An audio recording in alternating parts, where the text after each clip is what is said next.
Hello दोस्तों, नमस्ते, प्रणाम। हम किरण शर्मा। हम मंजू शर्मा अपना यूट्यूब चैनल पर स्वागत करै छी। नमस्ते, प्रणाम। सब दीदी भाई के प्रणाम, सब यूट्यूब फैमिली के प्रणाम। जते दाई माय चाची भैया दीदी सुनबी सब गोटन के प्रणाम करै छी। और हम दोनों देवरानी जेठानी जा रहे छी बहुत प्यारा से बेटी विवाह गीत बनावा। अहाँ सब जरूर बेटी दहेज गीत बनावा जा रहल छी। बेटी के बियाह में दहेज जे ले छी ना, तैयो बेटी के बड़ दुख दे छै। बेटी विवाह गीत बहुत सुंदर छै, अहाँ सब जरूर सुनबे और जरूर कमेंट करके बताएं। दहेज के ऊपर केहन जमाई भेट जाय छै से बेटी खुश नहीं रहे छै।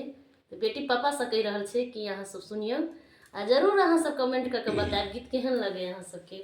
बहुत प्यारा सा गीत है। हम सब तो अपना मन में बुझे छी कि बड़ सुंदर है। अहाँ सबके नीक लागत कि नहीं लागत? हमरा नीक लगे नहीं नीक भेले, अहाँ सबके नीक लगने नीक हेतै।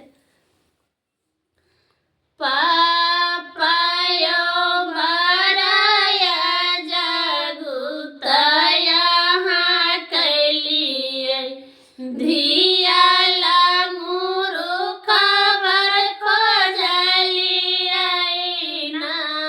पापायो भराया जगुतया हाँ कैलिए धियाला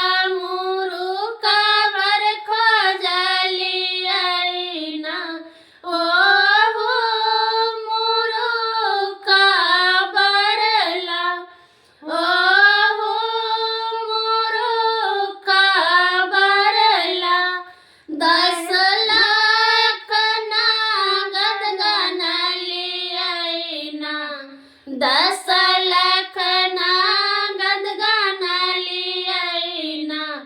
पापाय गाना होना जानैया मारू कबा धियाला के हाना बर खोजलिए ना। पापाय गाना होना जानैया मारू कबा धियाला के हाना बर खोजलिए ना।